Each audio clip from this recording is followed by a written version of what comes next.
So beginning with Reagan, we do see this ideological antagonism between the president and the Congress. So this gets exacerbated by two reasons. Number one, during periods of divided government, you're more likely to have a president and a senate of different political parties. And then not only different political parties, we continue to see polarization among those political parties as they move further and further apart.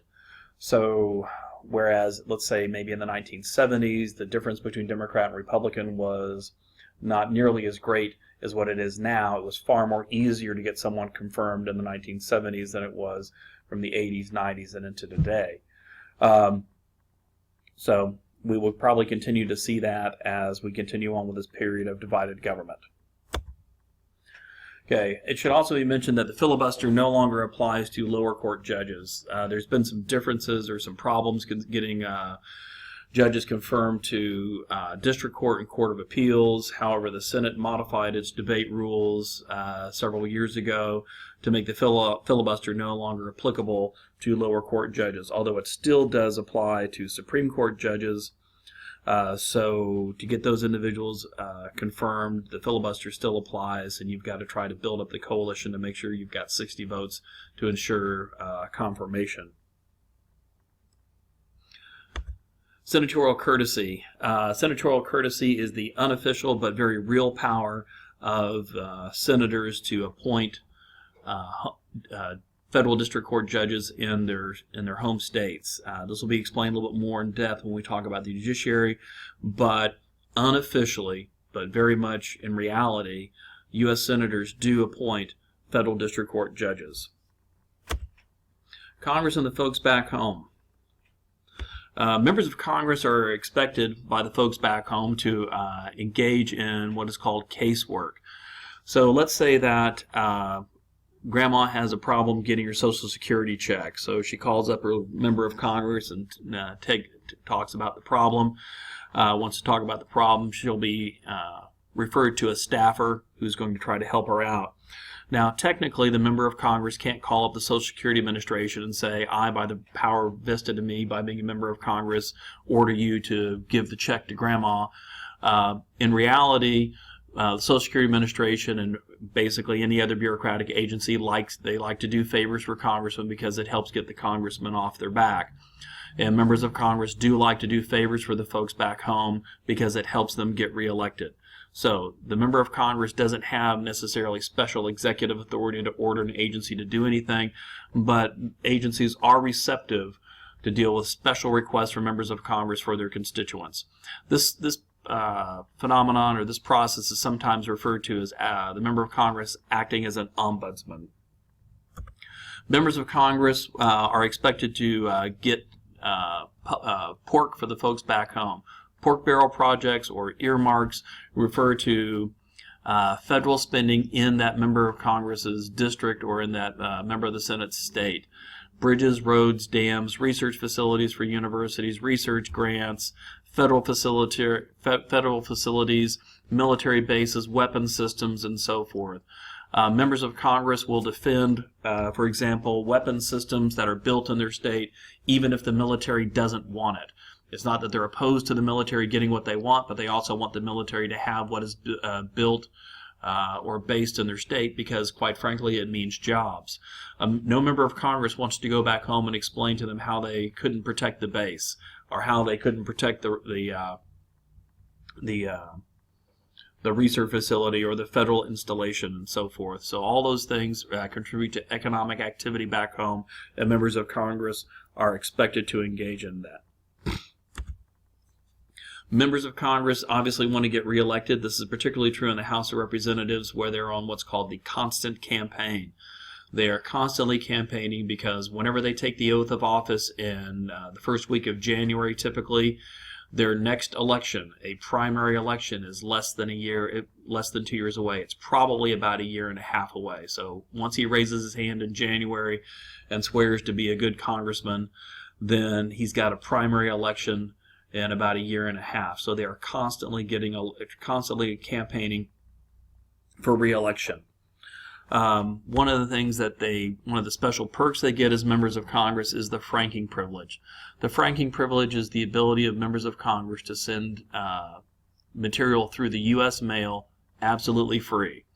So this free use of the mail, while intended for official business, can be manipulated by a member of Congress to constitute an electoral advantage for them. Members of Congress cannot use the franking privilege to send out essentially vote for me literature, but what they can do is send out literature to constituents that something to the effect of member of Congress reports from Washington, sending out flyers and leaflets saying, this is what I'm doing in Washington and I look forward to working with you. Please call me with your questions and concerns. And if we understand that members of Congress are oftentimes elected based upon name recognition, every instance of getting your name out in front of the people does constitute an electoral advantage. Norms of behavior. A norm of behavior is a pattern of behavior in which people are expected to engage. Every group, every social institution does have norms of behavior, has unofficial rules that should be adhered to, otherwise consequences will ensue. Number one norm of behavior, or first norm of behavior for members of Congress, is specialization. Members of Congress are expected by their colleagues to specialize in one or two subjects and to become experts in them, and not to act as a know-it-all or not to try to meddle in all areas of policy, but to become specialized in a few. This norm of behavior has two consequences for the member of Congress. The first consequence is that they will become an expert in that field, in their field of specialization, and will make a profound impact on policy in that area.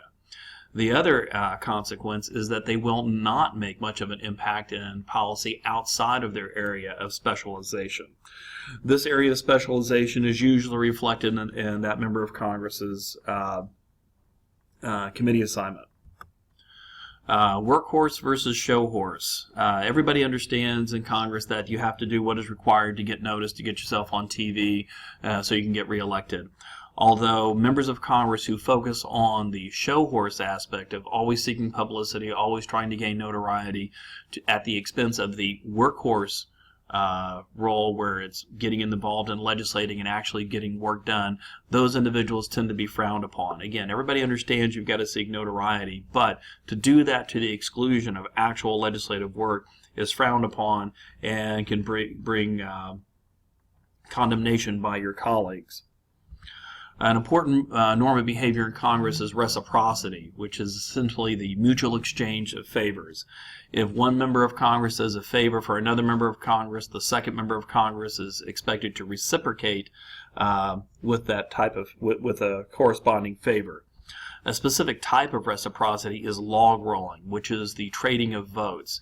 If a member of Congress votes for your piece of legislation, you are expected to vote for that person's piece of legislation. And quite honestly, nobody wants to hear about, well, I'll vote upon it based upon the merits.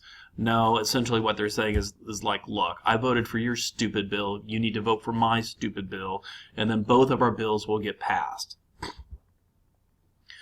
At one point in time, members of Congress were expected to serve an apprenticeship, which basically means they were supposed to show up and, quite frankly, shut up. They were supposed to take the grunt roles, play in the background, and allow serious matters to be handled by party leadership. This doesn't really happen anymore. New members of Congress show up expecting to have a seat at the table, and sometimes they're actually getting it. And then finally, personal courtesy. In the past, members of Congress were expected to get along. It was understood that this is a full contact sport, for lack of a better phrase.